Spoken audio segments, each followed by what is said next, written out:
اس قابل نہیں رہی ہے کہ اٹھ کھڑی ہو. تو ایسی صورتحال میں ہوگا کیا؟ دیکھیے جو ہونے جا رہا ہے وہ تو بالکل واضح ہے. چند ہفتے، زیادہ سے زیادہ 2 ڈھائی 3 مہینے ہماری سرحدوں پر جنگ مسلط کی جائے گی. تیاری کر لیجئے، جنگ آئے گی. اب تک ایز پر ٹوڈے اس کے پلانز ریڈی ہیں.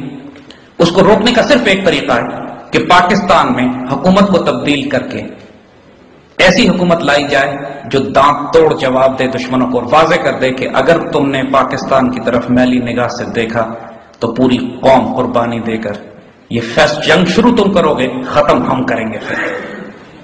لیکن یہ پیغام دینے کے لیے اگر یہ حکومت یہ کام نہیں کرتی ہے تو 2 طریقے ہو سکتے ہیں.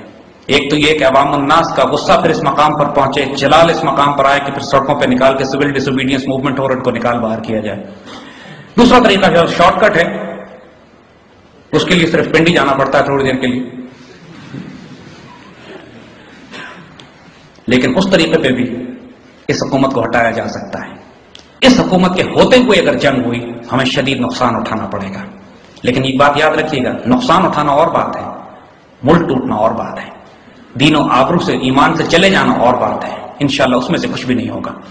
اس وقت جو انڈین پلانز ہیں وہ یہ ہے کہ جس وقت امریکنز مشرق کی طرف مغرب کی طرف سے ہماری سرحدوں پہ داخل ہوں گے، انڈینز بھی اس موقع کا فائدہ اٹھاتے ہوئے working boundary line of control سے کوئی بہت بڑا حصہ کاٹنے کی کوشش کریں گے. امریکنز کی ذمہ داری یہ ہوگی بنیادی طور پر کہ پاکستان نیوکلیر آپشن استعمال نہ کر سکے، یا پاکستان کی فضائیہ جو امریکنز نے 2 aircraft carrier battle groups, یہ ایئر کرافٹ کیریئر بڑے بڑے جن کے ساتھ پورا بیٹل گروپ ہوتا ہے، کئی جہاز اس کے ساتھ ہوتے ہیں، ہماری سمندروں میں ہمارے سامنے کھڑے کیے ہوئے ہیں، جو ہمارا نیول بلاکڈ بھی کریں گے اور ہمارے ان کے طیارے اس بات کا اطمینان بھی کریں گے کہ پاکستانی فضائیہ کو بہت زیادہ نقصان نہ پہنچا دے انڈیا کو. اس صورتحال میں ہمارے پاس کیا آپشن رہ جاتا ہے، جسے بات عرض کی واضح کر رہے ہیں ہم آپ کے سامنے آج پہلی دفعہ، کہ اس آنے والی جنگ میں اگر آج کے حالات رہے جیسے اس وقت ہیں، قوم کارگل کی جنگ میں قوم فوج کے ساتھ نہیں تھی. جو کارگل کی جنگ میں ہوا تھا بے درخت قربانیاں دی گئی میدان جنگ پہ، سیاستدان ایک طرف تھے، میڈیا ایک طرف تھا، قوم کو معلوم ہی نہیں تھا کہ شمال کے پہاڑوں میں کیا جنگ ہو رہی ہے. نتیجہ یہ ہوا کہ فوج کو آخر میں جب ہٹایا گیا تو کسی کو معلوم ہی نہیں ہوا کہ واقعات کیا تھے. ایسٹ پاکستان میں یہی کرائسس ہوا تھا کہ فوج اپنی مقامی آبادی سے الگ ہو گئی تھی، لیکن وہاں کے آڈز بالکل ڈفرنٹ تھے. 40,000 فوج تھی صرف، اور چاروں طرف کم از کم 5 لاکھ کی فوج ہمیں گھیرے ہوئے تھی. وہاں تو لڑنا ہی تقریباً ناممکن، اور 6 کروڑ کی آبادی مخالف تھی. یہ صورتحال ویسٹ پاکستان میں نہیں ہے، مغربی جو اب پاکستان ہمارے پاس ہے. اللہ کے فضل سے فوج ایک یونٹ ہے. قوم بحیثیت ایک قوم ایک بیدار ہے، جانتی ہے، بے چین ہے. ہم میں چوٹ ضرور پڑی ہے، ہم تھوڑا سو بھی گئے، غافل بھی ہو گئے، مرے نہیں ہیں اللہ کے فضل سے، اور وہی چنگاری اس قوم میں موجود ہیں. ہمارے حکمران ضرور ناپاک ہیں، ہمارے میڈیا میں ضرور لوگ بکے ہوئے ہیں، ہم ڈپلومیسی بالکل نہیں کر رہے ہیں، معاشی طور پہ بھی کمزور ہیں، لیکن اللہ کے فضل سے مری ہوئی قوم نہیں ہے. جغرافیہ ہمارا موجود ہے اور یہ انٹیکٹ رہے گا. اگر شروع میں مار پڑ بھی جائے، مار پڑنے کا مطلب ہے ہو سکتا ہے کہ ہمارے شہروں میں یہ بامیں کریں، ہو سکتا ہے کہ ہمیں سرحدوں پہ کچھ علاقے چھوڑنے پڑے، ہو سکتا ہے کہ ہمیں پیچھے ہٹنا پڑے کچھ علاقوں میں، کیونکہ پریشر بہت شدید ہوگا 2 طرف سے. لیکن ری گروپ کر کے، ری آرگنائز کر کے، کاؤنٹر اٹیک کر کے جگہ کو لینا کوئی بڑی بات نہیں. تلک الایام نداولها بین الناس، یہ تو اوپر نیچے چوٹیں لگتی رہتی ہیں، کوئی بڑی بات نہیں.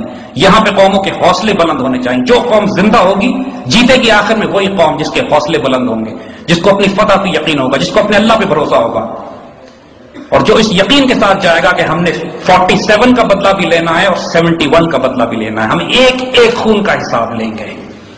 جنگ شروع یہ کریں گے، ہم پھر کہہ رہے ہیں اللہ کی قسم ختم ہم خود کریں گے اس کو. لیکن اس کے لیے حوصلہ رکھنے کی ضرورت ہے، مایوس ہونے کی ضرورت نہیں ہے. کوئی پاکستان نہیں ٹوٹ رہا ہے اللہ کے فضل سے. ہم نے اپنی غلطیاں کی ہیں، ہمارے اپنے اعمال ہیں جو ہمارے اعمال ہیں اس وقت، اس کی سزا ہمیں لگے گی، کفارہ دینا پڑے گا، لیکن صرف کفارہ ہے. انشاءاللہ کفارے کے بدلے اللہ تعالیٰ غلطیاں اگلی پچھلی معاف فرماتا ہے. انشاءاللہ خیر ہوگی اس معاملے میں. اس وقت اللہ کے فضل سے اگر ٹیکنالوجی کمپیریزن کریں تو Pakistan air force Indian air force سے کمزور ہے. ہماری آرم فورسز کے پاس نئے ویپن سسٹم نہیں ہیں جو انڈینز کے پاس ہیں. انڈینز اسرائیل سے بھی لے رہے ہیں، روس سے بھی لے رہے ہیں، امریکہ سے بھی لے رہے ہیں. لہذا ویپنز کے اوپر تو ہم کبھی بھی مقابلہ نہیں کر سکے ان کے ساتھ. ہماری تاریخ گواہ ہے 1400 سال کی کہ مسلمانوں نے کبھی طاقت کے توازن پہ جنگیں نہیں جیتی ہیں. ہم نے جنگیں جیتی ہیں تو اس کردار پر، اس اخلاق پر، اس جرأت پہ، اس جذبہ شہادت پہ کہ جو ہماری میراث ہے.